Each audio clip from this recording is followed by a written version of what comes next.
Hi everyone, I'm Andy Meddick, Member of the Legislative Council for Western Victoria in the Parliament of Victoria for the Animal Justice Party.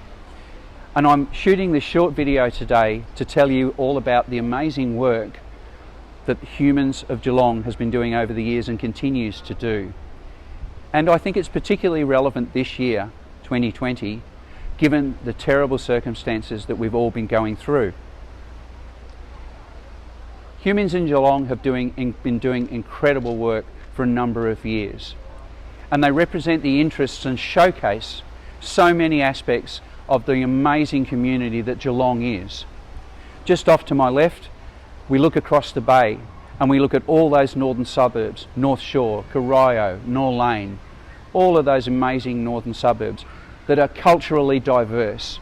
And if we move away from the northern suburbs, let's look to our west, to our farming communities like Bannockburn, and our closer into Geelong, up in those suburbs, Newtown, Highton, all around that area.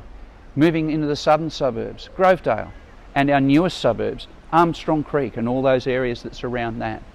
All new communities, and they bring a new bunch of people to this area. They add to that diversity, they add to the colour and the vibrancy that is Humans in Geelong. Humans of Geelong engages on a regular basis and at a very deep level with all the COLD communities, culturally and linguistically diverse. They also engage in a very deep and meaningful way with our First Nations people, the Waterfront. That is really important. Now, as I said, Geelong is an amazingly diverse community, and it would be easy to think that we are just made up of one type of people, but we're clearly not. And what I'd like to highlight as well this year in 2020 is the amazing contribution that our LGBTQIA+ community makes to this incredible community. We are so proud and so lucky to have these people living here in this community and contributing in all sorts of ways, bringing their cultures, their beliefs, everything with them, as well as the amazing businesses that these people run and the economic contribution that they make. Now, part of that is the incredible acceptance that the community of Geelong has for everybody.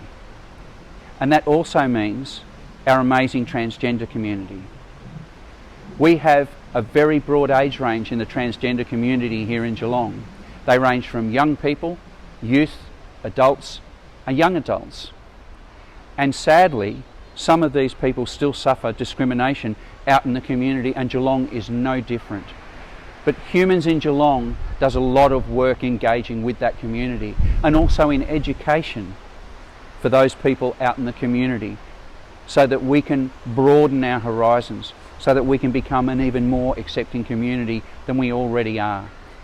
That is the amazing work that Humans in Geelong helps to do. But that's not all.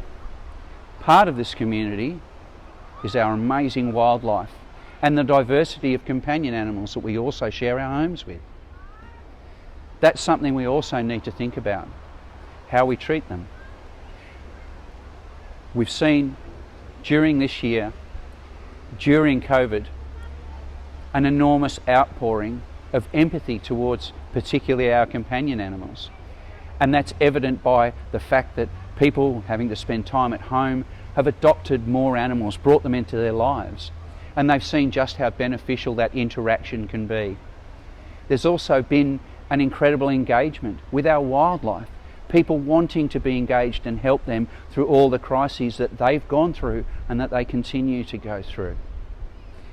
That's why I'm proud to be associated once again with Humans in Geelong, because I know the work that they do at such a grassroots level and at an advocacy level for all of these incredibly diverse communities in the Geelong region. And I thank them. I can't actually thank them enough for that work. And I take my hat off to them, and I know that you will too. Cheers.